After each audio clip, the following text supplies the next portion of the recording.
graças pela presença que nos é permitida nesta manhã, na tua casa.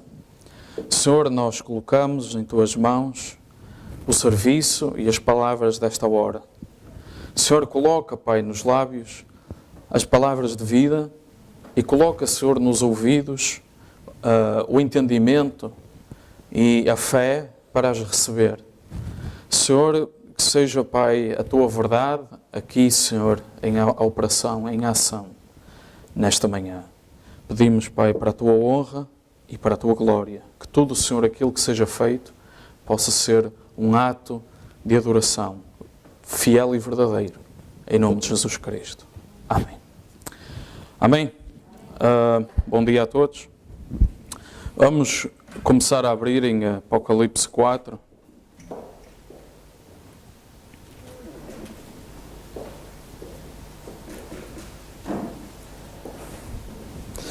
Nesta manhã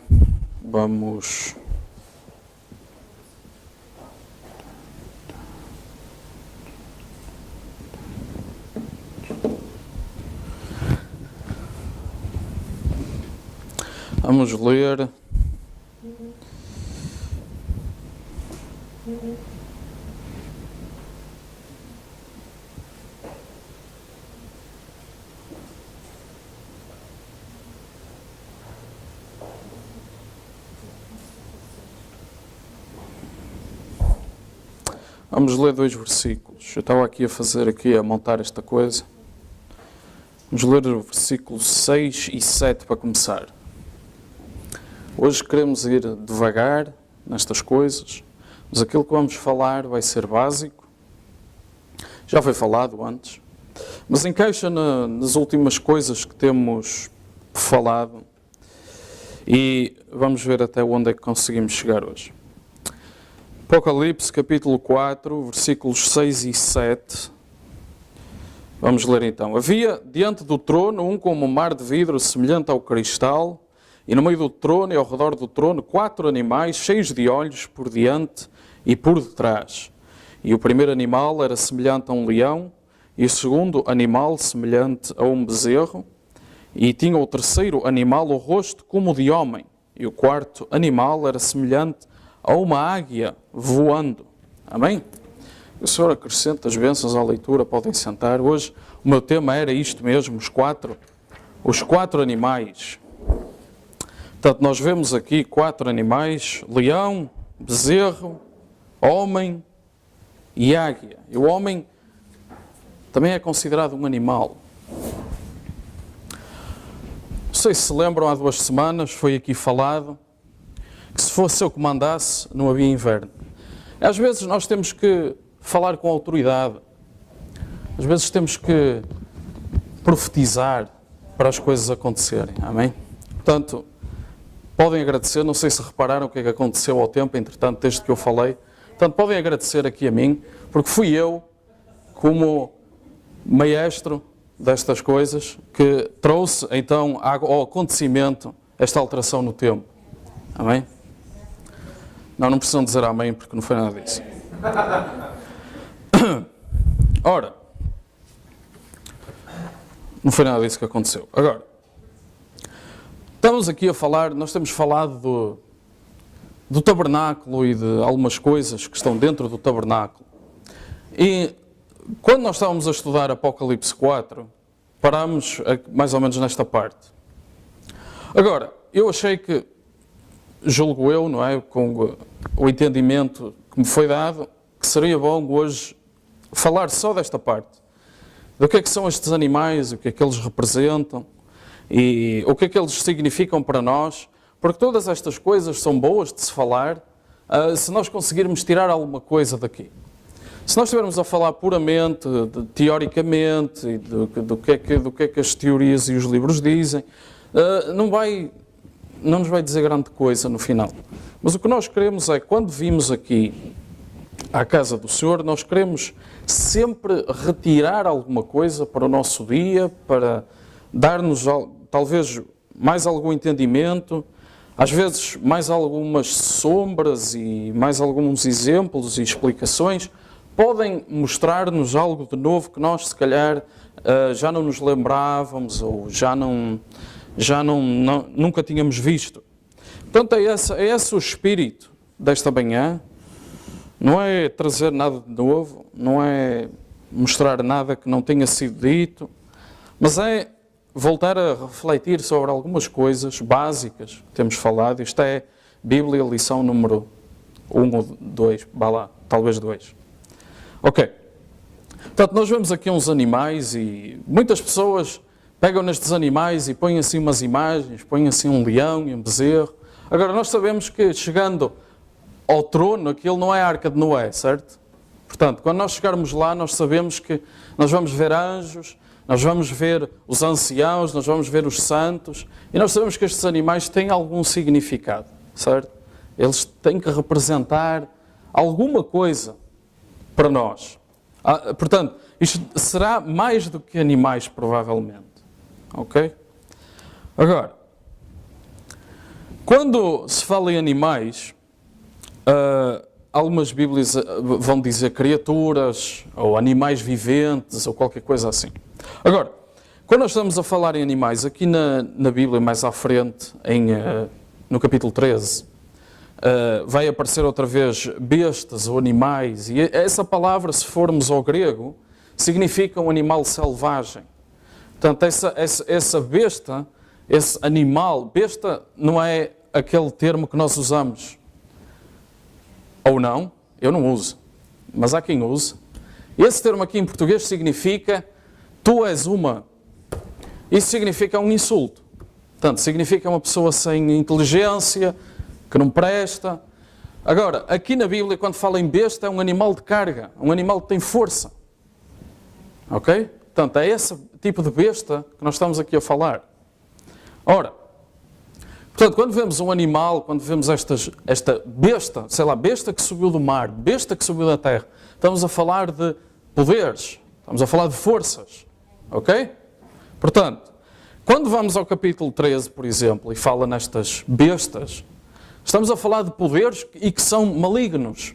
Essa palavra é therion, que significa, no grego, um animal selvagem, não se consegue domar. Não há chicote que baixe aquilo. Agora, estes aqui que nós estamos a ler, nós estamos a falar de um animal zoon, e é daí que vem o zoológico. Zoológico, zoo vem de uma palavra grega, que é esta que é usada aqui. Ok? E significa apenas animal. Não é aqui uma força maligna ou selvagem. Não. Aqui é puramente o significado, é um ser vivo. Ok? Portanto, se nós continuarmos aqui no capítulo 5 mais à frente, dizia que olhei e ouvi a voz de muitos anjos e dos animais e dos anciãos. Portanto, eles são algo diferente. Eles são algo diferente tanto de homens como de anjos. É algo diferente. E depois diz o número milhões de milhões de milhões. Ora, também diz que eles têm olhos.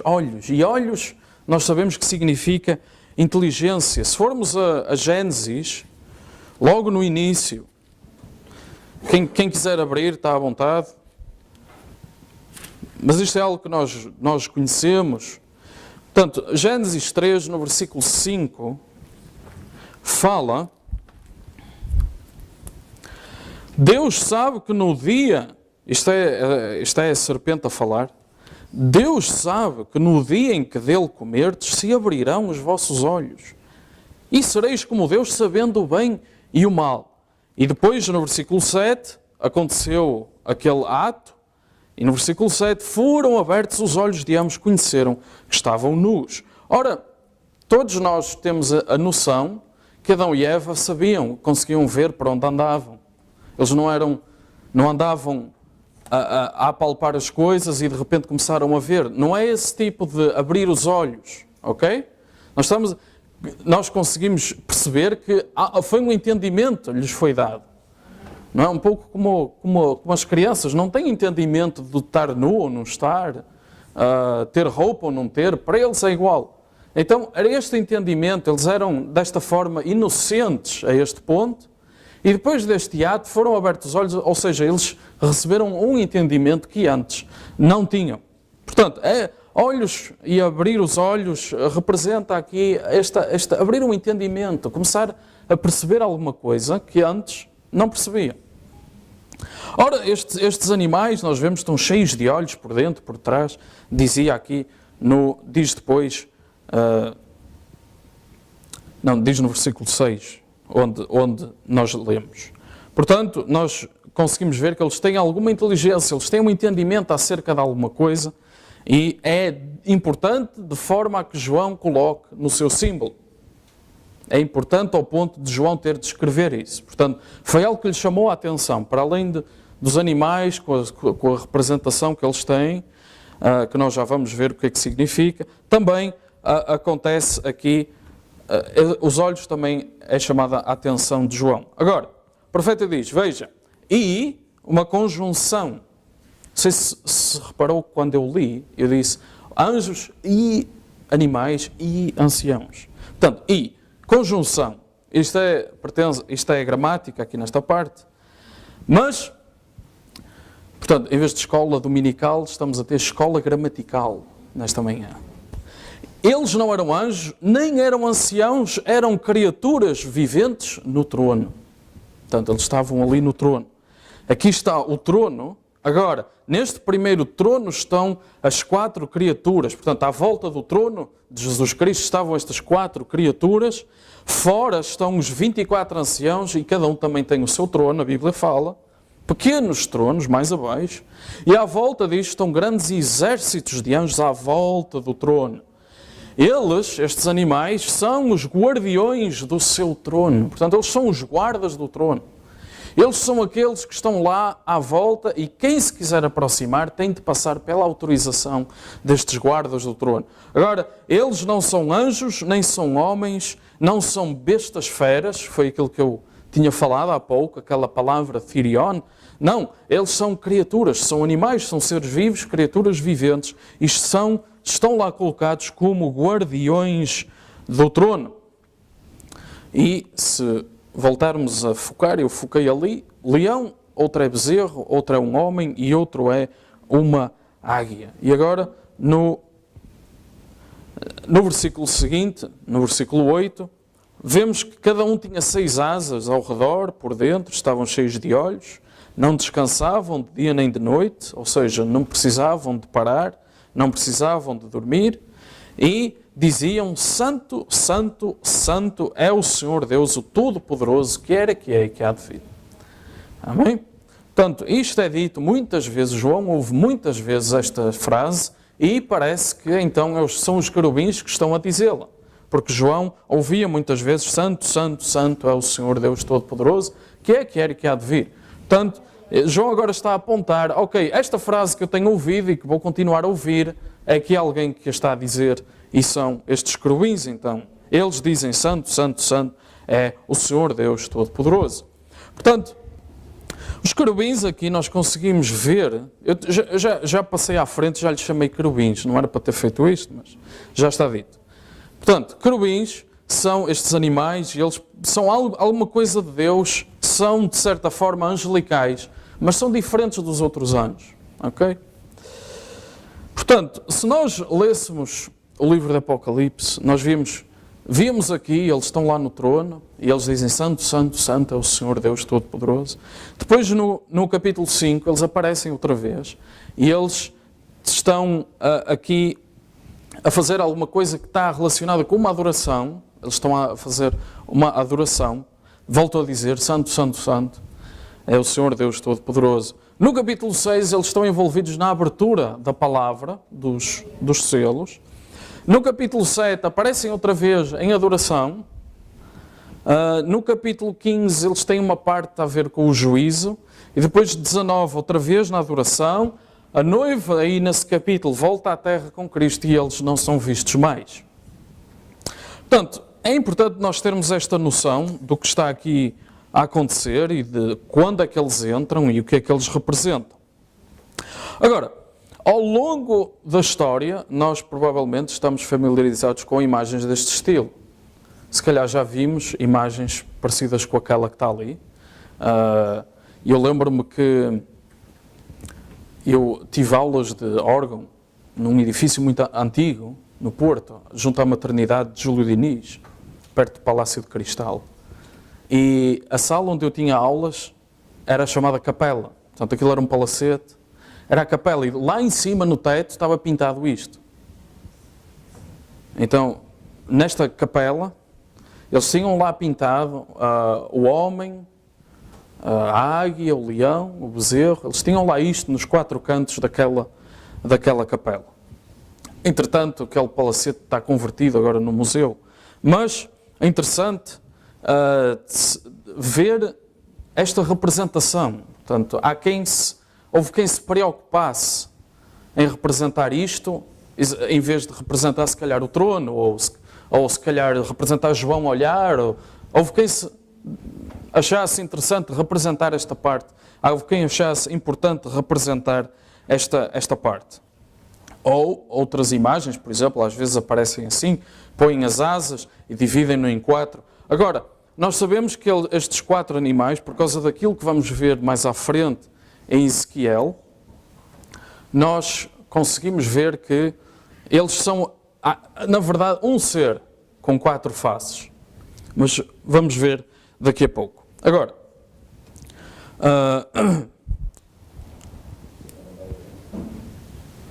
aconteceu alguma coisa?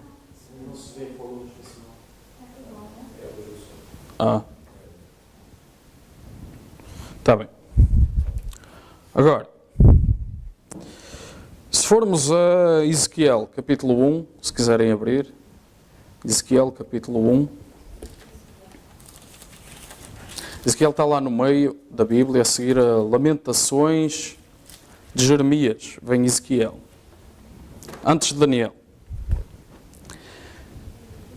Ezequiel, na minha Bíblia, diz assim, logo no princípio, a primeira visão dos querubins.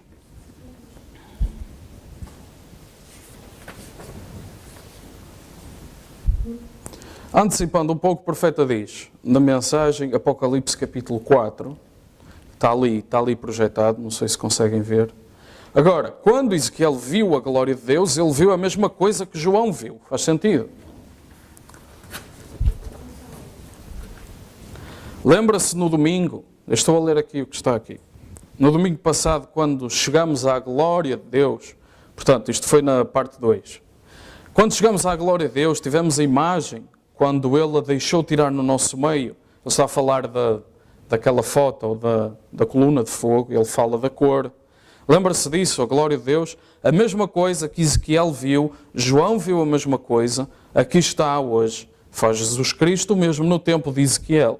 A mesma coisa estava aqui na terra, o mesmo Deus que está aqui hoje connosco, o mesmo ontem, hoje, eternamente.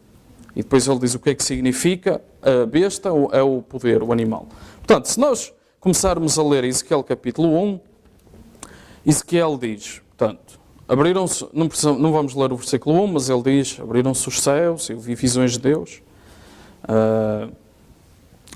Veio a palavra, versículo 3, veio a palavra a Ezequiel, a palavra do Senhor, junto ao rio Quebar. E ele diz, versículo 4, veio um vento tempestuoso do norte, uma grande nuvem, como um fogo, um resplendor, e no meio uma coisa como cor de âmbar, que saía dentro do fogo, tal como João viu, e, versículo 5, do meio dela saía a semelhança de 4 animais. E esta era a aparência, a semelhança do homem, cada um, ou seja, eles tinham se calhar o corpo como o homem. Versículo 6, cada um tinha 4 rostos, como também cada um deles 4 asas, e os pés eram pés direitos, e as plantas dos pés como a planta do pé de uma bezerra, e luziam com uma cor de cobre polido, tinham mãos de homem debaixo das asas, aos 4 lados, uniam-se as asas uma à outra, e não se viravam quando andavam, cada qual andava diante do seu rosto. E isto também acontece sobre a arca do concerto, as asas também se tocavam uma na outra. Versículo 10, e à semelhança do rosto, era como o rosto de homem, e à mão direita todos tinham o rosto de leão, à mão esquerda todos 4 tinham o rosto de boi, ou bezerro, e também rosto de águia, os 4. E o rosto e as asas eram separados em cima, etc. Portanto, ficamos aqui com a ideia de que Ezequiel terá visto exatamente aquilo que João viu e falou. A diferença foi que eles estavam na terra, portanto, isto era o Ezequiel que nós lemos. A diferença é que eles estavam na terra, e no versículo 16 até fala em rodas, eles tinham rodas. Daí terem 4 asas. 2 delas já não eram asas, eram rodas aqui, em Ezequiel. Portanto, isto, um profeta fala-nos do que é que significam estas coisas.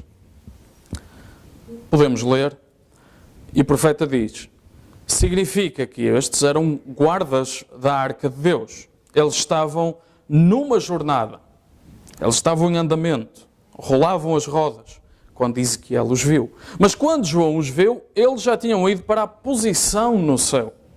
A arca de Deus estava na terra a andar sobre as rodas, quando eles a levavam de um lugar para o outro. Significa que estava em viagem. Eles levaram-na pelo deserto até ao templo e assim por diante. Mas agora está recebida no alto, porque a era da igreja está terminada aqui em João. E foi recebida na glória. Está estacionária agora no céu, com todos os anjos e assim ao redor. São os guardas de Deus do templo da arca. Agora lembre-se, os guardas de Deus da arca ou do propiciatório. Eu tenho aqui uma imagem, não sei se dá para ver, exatamente daquela imagem que nós já estamos familiarizados acerca da arca e dos querubins por cima da arca. Em Ezequiel, agora já não precisam se calhar de abrir, mas em Ezequiel, mais à frente, no capítulo 10, volta a aparecer esta visão dos querubins. Ezequiel está no mesmo sítio e aparece, então, aqui a minha Bíblia até diz, a segunda visão dos querubins. E o que é que acontece? Ezequiel volta a descrever, ele diz que cada um tinha 4 faces, ou 4 rostos. E ele volta a dizer homem, leão, águia, bezerro. Ele volta a dizer a mesma coisa. Na verdade, no versículo 14, Ezequiel diz, um tinha rosto de querubim. E o que falta aqui é o bezerro. Portanto, quando nós vemos aqueles querubins que têm assim uma cara gorda com 2 asas, isso não é exatamente, não é a visão que Ezequiel viu. Porque ele diz que até a face de querubim era exatamente a do bezerro. Mas, portanto, seria a face que ele melhor identificava aqui. Agora, continuando com a nossa descrição, nós vemos que eles tinham apenas 4 asas, portanto, isto estava relacionado com aquilo que eles estavam a fazer. Agora, no versículo 22, ele diz, a semelhança dos rostos era a que eu tinha visto no rio Quebar. Exatamente, Ezequiel diz, as 2 visões, exatamente a mesma coisa. O profeta diz, agora, repare que eles tinham olhos em Ezequiel, aqui à frente, atrás, por dentro. Isto fala da inteligência deles. Eles sabiam o que era, o que é e o que há de vir. Porque eles estavam mesmo no trono, tão perto que nem era humano. Os guardas do templo não eram guardas do templo, os guardas do templo são os 144.000, mas estes são os guardas do propiciatório, os guardas do trono, logo a seguir a Deus. Mas agora está recebida no alto porque a era da igreja está terminada, foi recebido na glória, está lá estacionária, estes são os guardas do propiciatório. Então, nós agora sabemos o que é que eles são e o que é que eles estão a fazer então. A primeira vez que estes guardas são mencionados é em Gênesis. Primeira vez, estes são a seguir a Deus e aos homens, estes são os que aparecem de Gênesis a Apocalipse. E a primeira vez que eles aparecem é em Gênesis. Tudo o que nós temos de fazer tem de estar de Gênesis a Apocalipse. Ora, eu vou voltar ao capítulo 3 de Gênesis e vamos ler então quando é a primeira vez que eles aparecem. E eles aparecem aqui, nós sabemos que o Senhor fez a Adão e a Eva vestes. Portanto, aqui um parênteses aqui, nós sabemos que o que aconteceu teve algo a ver com o sangue. E então, quando Adão e Eva pecaram, Deus desceu e ele sabia que para aquilo eles fizeram uma cobertura com folhas de figueira. E o profeta diz, é engraçado que religião significa cobertura. Então eles fizeram aquela religião deles que para Deus não cobria o pecado que eles tinham feito, nem cobria a nudez devidamente. Então Deus desceu e ele matou animais e fez para eles vestes de peles.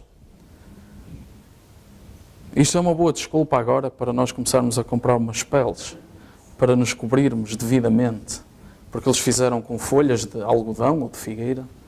Amém? Era uma boa desculpa. Mas Deus veio e matou aqueles animais, derramou o sangue e esse derramamento cobriu então aquele pecado. Tinha de ser pelo sangue que aquele pecado conseguia ser verdadeiramente coberto aos olhos de Deus. Agora, nós sabemos que esta foi uma cobertura para o pecado, mas quando o verdadeiro sacrifício de Deus desceu, Jesus Cristo, o Cordeiro que vem de Deus, ele sim limpou, tirou completamente todo o pecado. Amém? Agora, isto era a vontade permissiva a começar a acontecer para dar lugar à vontade perfeita com Jesus Cristo mais à frente. Mas quando a vontade permissiva começou a acontecer, o que é que acontece? Deus começa a pronunciar juízo sobre a serpente, e a serpente transformou-se, começou a andar sobre a barriga, a comer o pó e essas coisas, e a mulher foi multiplicada a dor. Portanto, quando eu vejo as mulheres a queixar-se, vocês não sabem o que é dor, eu digo, culpai Eva, não eu. Amém? A culpa é de Eva, vem de lá. Então, portanto, foi multiplicada a dor por causa dos filhos e portanto, aqueles ciclos mensais têm a ver, veio tudo daqui. E agora, Deus fez túnicas de peles e os vestiu, e depois ele disse, eis que o homem é como um de nós, sabendo o bem e o mal. Abriram-se os olhos, não é? Ora, pois, para que não estenda a mão e tome também da árvore da vida, coma e vive eternamente, o Senhor Deus, pois, lançou-o fora do jardim do Éden para lavrar a terra de que fora tomado, e havendo lançado fora o homem, pôs querubins ao oriente do jardim do Éden e uma espada inflamada que andava ao redor para, e aqui está a função deles, para guardar o caminho da árvore da vida. Duas coisas. Primeiro, guardar o caminho significa impedir que alguém lá passe. Neste caso, Adão e Eva não podiam voltar a esse caminho porque eles sabiam, tendo este pecado em cima deles, se eles fossem e tomassem da árvore da vida, viviam para sempre. Isto não cabia no plano de Deus. E estes querubins foram lá colocados para os impedir. Por outro lado, podemos olhar desta maneira, para se chegar à árvore da vida, temos de procurar os querubins, porque eles estão a guardar o caminho para a árvore da vida. Agora, nós sabemos que quando Jesus veio, é claro na Bíblia que Ele é a árvore da vida. É claro na Bíblia, claro na Escritura, que Jesus Cristo é a árvore da vida, porque Ele é o caminho, a verdade e a vida. Portanto, e a vida eterna está no Filho, diz a Bíblia. Jesus. Portanto, se aqui diz que indo lá àquela árvore e tomando daquele fruto se vive eternamente, a árvore da vida tem de ser Jesus Cristo. Amém? E agora só para apimentar aqui o nosso estudo, se formos a Ezequiel, se calhar não precisa de abrir porque temos andado aqui para trás e para a frente neste estudo, mas se fôssemos a Ezequiel, capítulo 28, aqui diz, profecia contra o rei de Tiro. Mas diz no versículo 14, tu eras, versículo 13, melhor dizendo, estavas no Éden, jardim de Deus, toda a pedra preciosa era a tua cobertura. Ora, que eu saiba, o rei de Tiro não é falado que estava no Éden. Portanto, há aqui um símbolo qualquer. E depois fala destas pedras, de sardónia, topázio, diamante, turquesa, ónix, jaspe, safira, carbúnculo, esmeralda e o ouro.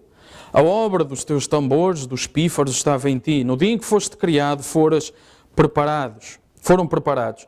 Tu eras querubim ungido para proteger, e te estabeleci no monte santo de Deus estavas, no meio das pedras afogueadas andavas. Perfeito eras nos teus caminhos desde o dia em que foste criado até que se achou iniquidade em ti. Ora, este não é propriamente o rei de Tiro, mas está-se a falar aqui de Satanás. Ora, Satanás era perfeito nos seus caminhos, portanto, era melhor que qualquer um de nós. Amém? E ele foi perfeito até que se achou iniquidade. Mas ele era querubim. Ele foi colocado lá no Éden, ele estava lá, e ele era ungido para proteger.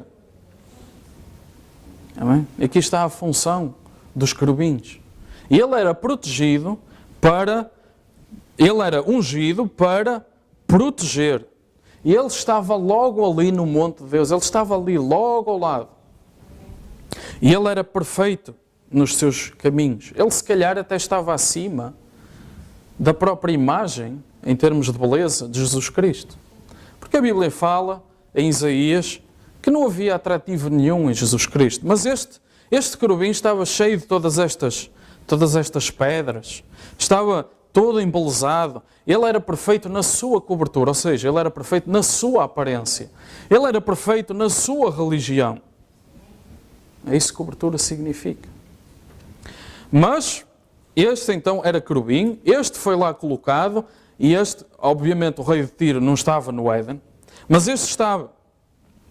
Portanto, estes são os que olham, estes querubins são os que olham sobre a igreja, são os que tomam conta da igreja.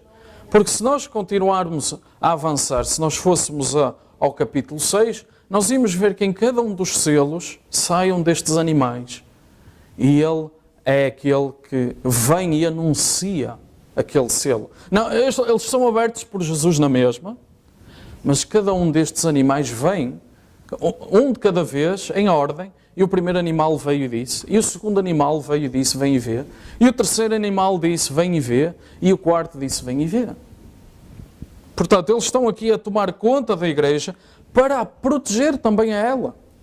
Porquê? Porque a palavra, a árvore da vida que eles devem proteger agora está dentro do crente. Amém? Então eles foram colocados, por isso eles estão na abertura dos selos, porque eles foram colocados depois do Pentecostes como protetores agora da própria igreja de Deus. Amém? Contra aquele querubim e os seus anjos que era perfeito até se ter achado iniquidade. Amém? Agora, portanto, este é o propósito deles, guardar o caminho da árvore da vida. Agora, eu, por acaso, tinha aqui, exatamente, aquelas escrituras eu tinha aqui, não reparei, mas se avançarmos, os querubins foram lá colocados para guardar o quê? A árvore da vida. É isso que eles deviam guardar, o caminho da árvore da vida. O caminho, quem é o caminho? De onde é refletido? Aqui está o lugar santo. Aqui estão os querubins. Eles estão a guardar e a refletir com o fogo de Deus o caminho para a árvore da vida. Amém?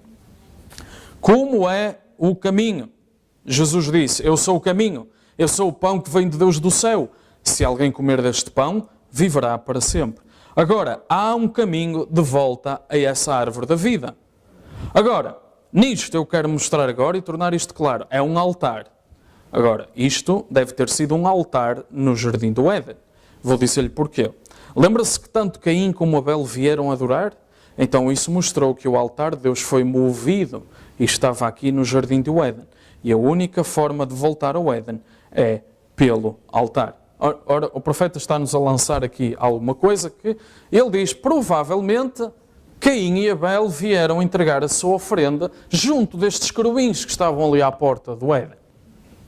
Provavelmente foi lá que eles foram dar a sua oferta. E nós sabemos que Caim, o que é que ele trouxe? Os frutos da terra, tudo muito bonito, e Abel veio pelo sangue. Ele teve aquela revelação, e ele veio então pelo sangue, e ele derramou ali o sangue. E nós sabemos que Caim ficou zangado e acabou por matar o seu próprio irmão. Ali o profeta diz muitas vezes que Caim morreu exatamente naquele altar, onde o cordeiro anos mais tarde, milénios mais tarde, viria. Nesse mesmo altar seria também ele sacrificado para santificação dos santos. Amém. Agora, então, quando ele fez a arca do concerto, ele colocou 2 querubins a guardar a arca. Vê o que isto é. Lembra-se a arca do concerto, 2 querubins de ouro e as asas tocavam. E nós vimos, ainda há pouco tempo, Deus disse, eu vou falar por entre as asas do querubim. Portanto, por entre aquelas asas, a glória Shekinah, visível, ia se tornar também audível. Ok? Ia-se ouvir. Agora, vê o que isto é. Era o templo, era o altar, os guardas do templo, os 2 querubins. Ele disse, moldai-os em bronze, colocai as asas a tocar-se assim, porque foi exatamente o que ele viu no céu. Exatamente o que João viu no céu. Estes 4 querubins, nos 4 lados da arca, do trono do céu, eles eram guardas da arca, guardas no propiciatório. Mais um pouco. Agora, eles guardam o propiciatório quando Deus está na sua glória Shekinah. Onde estava a glória Shekinah? No propiciatório. Está certo? Eles guardavam essa glória Shekinah. Então mostra que nem todo o enganador consegue ir ali e tomar disso. Você tem de estar preparado antes de chegar à presença disso. Isto leva-nos àquela imagem que o sacerdote tinha que se preparar para poder entrar na presença da glória Shekinah e ouvir por entre as asas dos querubins. Ele tinha de se preparar, ele tinha de se vestir, tinha de se lavar de uma certa forma, vestir de uma certa forma. E todas estas vestes têm símbolos que nós podíamos estudar. E ele depois entrava ali com o sangue do sacrifício e fazia a expressão pelos pecados do povo. E ele vestia-se com o urim e tumim, tinha um sino e umas romãs e tinha o incensário e todas aquelas coisas. Todos aqueles símbolos que nós conhecemos estão em Êxodo, no capítulo 25, se quisermos depois lá ir, que é onde Deus fala a Moisés como é que o templo deve estar, começando de dentro para fora. Engraçado que Deus trabalha sempre de dentro para fora. Deus diz a Moisés, começa por aqui. Ele fala da arca, dos querubins, e a partir dali, estando aquela parte pronta, Deus sabe que a glória de Deus pode se manifestar. E depois então põe as paredes à volta e as cortinas e faz o resto. Então, se aquela parte for bem feita, Deus sabe que aquela glória, aquela presença vai se transparecer, vai abençoar o resto daquele edifício. E é engraçado que Deus trabalha connosco exatamente da mesma forma.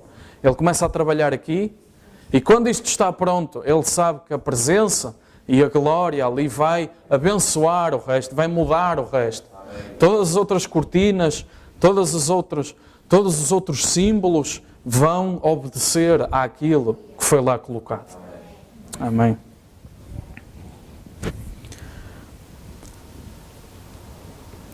Portanto, nós sabemos também que a Arca do Concerto e tudo o que nela está é um símbolo de Jesus Cristo. Ok? Nós sabemos que a Arca era de madeira, que na Bíblia representa o homem, coberta de ouro, que é a divindade, portanto, Deus no homem. Amém? O Deus homem, como o profeta costumava chamar. Cristo, então, é a árvore da vida. E Adão e Eva não podiam comer. E, portanto, todos os filhos de Deus, a partir daqui, devem eles ir e encontrar o caminho para esta árvore da vida. Agora, o profeta diz, a pessoa que se aproxima deste lugar santíssimo tem de estar ungida com o mesmo Espírito Santo. Agora, o propiciatório, o lugar da misericórdia, o trono da misericórdia, está no lugar do coração, onde brilha a sua glória em todos os seus filhos. A glória Shekinah no coração humano. Aqui está o coração humano, está certo? É esse o propiciatório. Agora, portanto, nós vemos que se realmente a palavra e a presença está no coração, aí coloca-se então o trono de Deus, aí está o propiciatório, nós sabemos. Agora, se formos pesquisar, nesta imagem nós temos representado o tabernáculo. E se nós fôssemos lá a Números, ver como é que as tribos de Israel se colocavam, nós íamos reparar que uma certa tribo ficava responsável pela entrada norte, outra pela entrada sul, outra pela parte oeste e outra pela parte oriental. E eu tenho ali os nomes, pronto, estão em inglês, porque a internet em português tem tudo menos o que interessa. E eu consegui encontrar ali como é que estas tribos se colocavam à volta. Eu arranjei esta imagem. Se fôssemos a Números, lá ia explicar isto, mas isto é um desenho para nós percebermos melhor. Portanto, ali onde diz é a entrada, e Judá está ali nessa parte. E depois, se virmos N, a norte, significa, e ali está Dan. Ok? Depois, onde está W seria o oeste, e ali está Efraim. E depois S é o sul, e lá está Ruben. Ok? E depois, deste lado havia 3 tribos, mas havia uma, Números diz, que é responsável por aquela parte. Portanto, para se conseguir chegar a este tabernáculo, era preciso penetrar pelo meio destas tribos. Para se conseguir chegar a este tabernáculo, se o inimigo quisesse tomar conta daquele tabernáculo, tinha de passar por estes guardas. Amém? Agora, mais interessante ainda é procurar qual é o símbolo de cada uma destas tribos. Eu andei à procura, então eu encontrei que Efraim tem o símbolo de um bezerro. E Dan, o símbolo desta tribo, é uma águia. E nós sabemos qual é o símbolo de Judá. É o leão da tribo de Judá. Amém? E Ruben, ali não tem nenhum símbolo, mas Ruben é o primogênito. Portanto, o símbolo de Ruben era o primeiro filho, ou seja, um homem. Okay? Portanto, cada uma destas tribos está a representar também os guardas para o templo. Okay? Os guardas para ter acesso ao propiciatório.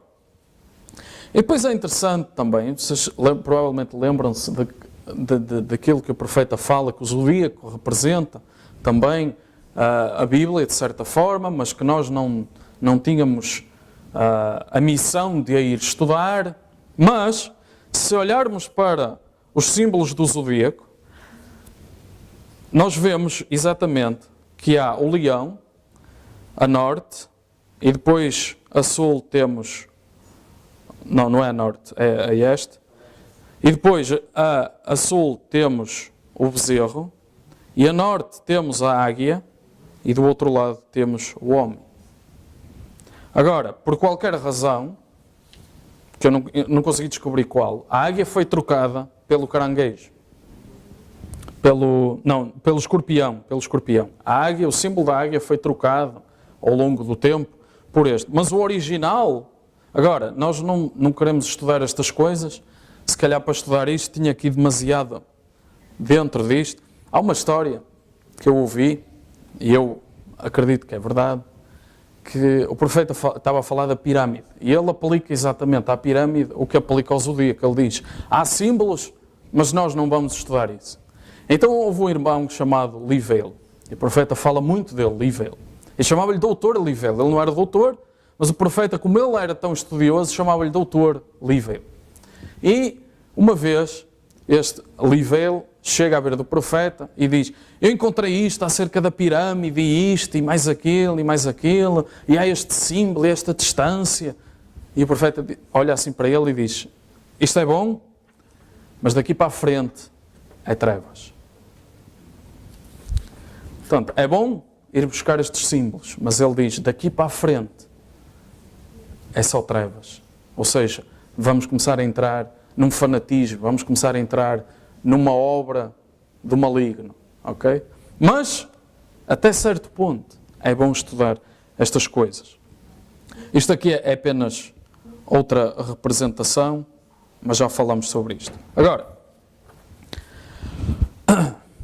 o profeta diz, o Pentecostes, depois do Pentecostes, que livro é que foi escrito? Atos do Espírito Santo. Com o que é que começam os Atos do Espírito Santo? Qual é a primeira coisa para entrar na salvação? Atos 2,38. Arrependei-vos e cada um de vós seja batizado em nome de Jesus Cristo para a remissão dos pecados e recebereis o dom do Espírito Santo. Atos 2,38. Agora, lembre-se, Deus tem uns guardas para esse propiciatório. Qual é esse guarda do propiciatório? Mateus, Lucas, Marcos e João. Todos os 4 evangelhos vindicam o livro de Atos que viria no futuro. Eles guardam para onde quer que olhe. E é engraçado. Eu voltei às minhas pesquisas e comecei a procurar o símbolo de Mateus, Marcos, Lucas e João. Ora, é engraçado que Mateus, o símbolo dele é um homem. E Marcos, o símbolo dele é um leão. E Lucas, o símbolo dele é um bezerro. E João, o símbolo dele é uma águia. Amém? Portanto, mais uma vez aqui vemos o homem, o bezerro, a águia e o leão. Amém? Mais uma vez vemos os guardas a guardar o caminho para a árvore da vida. Qual é a árvore da vida? Os Atos dos Apóstolos. Quem são os guardiões? Aqueles que defendem o caminho para a árvore da vida. E como é que eles defendem? Mateus 10, versículo 1. Chamando os seus 12 discípulos, deu-lhes poder sobre os espíritos imundos para os expulsarem e para curarem toda a enfermidade e todo o mal. Portanto, Mateus guarda o caminho para a árvore da vida. Marcos, será que Marcos guarda o caminho para a árvore da vida? Disse-lhes, ide por todo o mundo, pregai o evangelho a toda a criatura, quem crer e for batizado será salvo, quem não crer será condenado. E estes sinais seguirão os que creem em meu nome, expulsarão demónios, falarão novas línguas, pegarão nas serpentes, se beberem algo mortífero não lhes fará dano algum, imporão as mãos sobre os enfermos e os curarão. Então Marcos também guarda o caminho para a árvore da vida. Porque o que é a árvore da vida? É tomar do fruto e viver eternamente. Amém? Será que Lucas guarda o caminho para a árvore da vida? Em qualquer cidade em que entrares e vos receberem, comei do que vos puserem adiante, e curai os enfermos que nela houver, e dizei-lhes, é chegado a vós o reino de Deus. Amém? Então, Lucas também guarda o caminho para a árvore da vida. Será que João guarda o caminho para a árvore da vida? Na verdade, vos digo, aquele que crê em mim fará as obras que eu faço, e as fará maiores do que estas. Este gerou a maior polémica dos evangelhos, de toda a história. Como é que se pode fazer obras maiores do que Jesus Cristo? Se Ele ressuscitou os mortos, se Ele deu vista aos cegos, se Ele pôs os coxos a correr e a saltar. E, de facto, olhando para aquelas Escrituras, diz em maior quantidade ainda. E isso aconteceu. Amém? O profeta dizia, só neste humilde ministério já temos mais milagres do que os que estão registados na Bíblia. Claro que João diz que não podemos escrever tudo aquilo que Jesus fez, não havia livros suficientes, mas isso significa que o cumprimento desta Escritura ainda em mais quantidade do que aquelas que estão registadas. Agora, se nós formos a Efésios no capítulo 4, fala no versículo 11 de que daremos então, Ele mesmo deu uns para apóstolos, outros para profetas, outros para evangelistas, outros para pastores e doutores, querendo o aperfeiçoamento dos santos, a obra do ministério e a edificação do corpo de Cristo. E nós estivemos a falar que o corpo de Cristo é exatamente o templo. Amém? Não sabeis vós que o vosso corpo é templo do Espírito. Amém? Então, da mesma forma, nós conseguimos mapear estes ministérios também nos querubins. Como é que vamos fazer isso? Ora, vamos pensar assim. Se lembra no quarto selo que era profética, aparece uma águia a voar. Portanto, como nós sabemos que esta é uma era profética, nós conseguimos identificar imediatamente que o profeta é aquela águia do querubim. Amém? E agora, no tempo do apóstolo Paulo, Nós sabemos, ele é um apóstolo, ele foi o mensageiro à primeira era, e nesse tempo o que nós vimos foi um leão a aparecer. O primeiro animal veio e disse, e esse era o leão. Portanto, nós conseguimos dizer que o apóstolo é o leão. Não é difícil ver qual é o do pastor. O do pastor é aquele bezerro de carga. Amém? Porquê? Porque ele suporta a igreja aos seus ombros. Há muitas ilustrações que dizem, vem o ministro de fora, põe as pessoas lá, toda a gente e tal, e depois vem o pastor e volta outra vez, tudo a mesma coisa e tal, e as pessoas... O pastor é que tem que aguentar com isso. Amém? O pastor é que tem que levar as pessoas às costas até ao cimo da montanha, que é para depois chegar um ministro que vem de fora e prega qualquer coisa que o pastor está farto de dizer e toda a gente... E basicamente o que esse ministro foi um salto. O pastor levou-os até lá acima e vem esse ministro de fora e só dá um empurrãozinho e as pessoas e tal. Amém? Esse é o ministério de um pastor. E depois falta os doutores, mas esses, como são mais intelectuais, encaixam então no homem. E vemos aqui então a imagem de outra vez da águia, do bezerro, do homem e do leão, também representados em Efésios no capítulo 4. Agora, para terminar os nossos símbolos, uma vez que eu estava aqui a falar nisto, podemos ir a...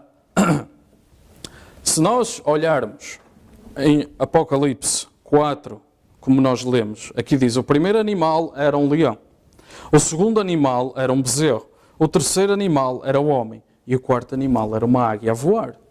Ora, quando se chega à abertura dos selos, diz, versículo Apocalipse 6.1, havendo aberto o cordeiro um dos selos, olhei e ouvi um dos 4 animais que dizia, como em voz de trovão, vem e vê.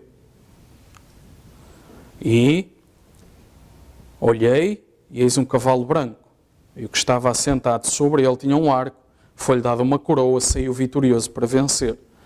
E havendo aberto o segundo selo, ouvi o segundo animal. Ora, João disse-nos que o segundo animal era um bezerro. E daí conseguimos ver então qual é este animal. E sempre que sai um destes cavalos, um destes animais está lá, e é ele quem o identifica. Aqui está uma obra do inimigo. Portanto, sempre que Satanás lança alguma coisa sobre os crentes, aí vem um destes animais, seja ele por evangelho, seja ele por ministério de Efésios 4, seja ele pela revelação do próprio Jesus Cristo, seja ele pela glória Shekinah dentro de nós, aí nos é identificado a obra do inimigo. E havendo aberto o terceiro selo, ouvi o terceiro animal, e João nos explicou, o terceiro animal tinha o rosto como de homem. E havendo aberto o quarto selo, ouvi a voz do quarto animal. E João tinha-nos dito, o quarto animal era semelhante a uma águia a voar. E essa é a era, esse é o tempo em que nós estamos a viver. Amém? Essa é a era em que a obra do inimigo é pior, ele é morte. Se for ler no quarto selo, o inferno e a morte o seguiam. Mas o nosso animal é uma águia a voar. A águia é que vê mais longe, a águia está lá em cima, onde mais nenhuma ave consegue voar, e a águia está lá em cima e consegue avistar, nem que seja um rato deste tamanho, lá de cima. E a águia vem e, como uma ave de rapina. E da mesma forma, é esse o tempo que nós estamos a viver. Porque primeiro, a águia é que vai lá em cima, é que vê mais longe e é que nos consegue identificar ainda mais coisas. Um profeta é um homem guiado pela fé, como nós. A única coisa que ele faz é que ele encontrou um escadote que lhe permite ir lá em cima e espreitar e ver o que é que está a acontecer. E ele vem e diz-nos, eu vi isto, eu vi aquilo, eu vi isto, que isto vem aí, eu vi que isto vai acontecer, eu vi que de facto aquilo que aconteceu lá no passado representa isto. E é essa a era em que nós estamos a viver. E como uma águia, como uma ave de rapina, também nós vamos daqui a pouco ouvir esse chamamento e também vamos sair daqui. Amém? Deus abençoe. Amém. Vamos só terminar com uma palavra de oração. Senhor Jesus Cristo, Pai, obrigado, Senhor, pelas asas de águia para podermos voar, Senhor. Sabemos, Pai, como Israel, que Tu levaste debaixo das asas de águia e cura trouxeste nessas asas, também, Senhor, nos nossos dias. É grande, Senhor, o nosso privilégio, sabendo, Pai, que vamos ser tomados nas asas de uma águia. Obrigado, ó Pai, pela manifestação, Senhor, do poder, do Espírito, pela orientação, Senhor, que nos estás a dar. Obrigado, Senhor, por termos um pastor que nos carrega, Senhor, até lá acima, para que depois, nestes estudos e os visitantes que vêm, eles se sintam, Senhor, também com uma boa resposta da nossa parte. Senhor, isso é Tua obra para a edificação do corpo que Tu estás a montar dentro de nós e em nós e nesta igreja e nesta congregação, Pai. Obrigado, graças Te damos, ó Pai, pelos olhos de águia, pela visão da majestade e pelo trono que colocaste no nosso coração, Senhor. Senhor, que este trono seja digno de Te receber, que este trono seja digno de que Tu venhas e Te assentes e que coloques lá o Teu cetro e que recebas a Tua coroa no tempo da glorificação, Senhor. Obrigado, ó Pai, pelo entendimento, pela sabedoria e principalmente pelo Espírito, porque é o Espírito que vivifica. Paulo disse, a letra mata. Se nos ficarmos só com as teorias, nós sabemos, Senhor, que não haverá vida nisso, mas é o Espírito que vivifica, Senhor. E a Tua palavra diz, Senhor, ide, Tu disseste, ide, pregai o Evangelho a toda a criatura. Ora, o Evangelho não é palavra. O Evangelho é a palavra vivificada pelo Espírito em poder. Obrigado, Senhor, por nos trazeres mais do que simples palavra, mas acrescentares o Espírito que traz o poder, que torna estas palavras vida em nós, que faz com que estas palavras sejam uma vida que nós vivemos e não uma teoria que nós temos na cabeça. Obrigado, Senhor, por isso. Colocamos, Senhor, em Tuas mãos as nossas vidas. Dedicamo-nos de uma forma nova. Dedicamo-nos a Ti de uma forma rejuvenescida para que as nossas vidas sejam um ato de adoração. Pedimos, Pai, agora em nome de Jesus Cristo, que tomes, Senhor, em Teu controle o resto, Senhor, deste serviço, em nome do Senhor Jesus Cristo. Amém, Jesus.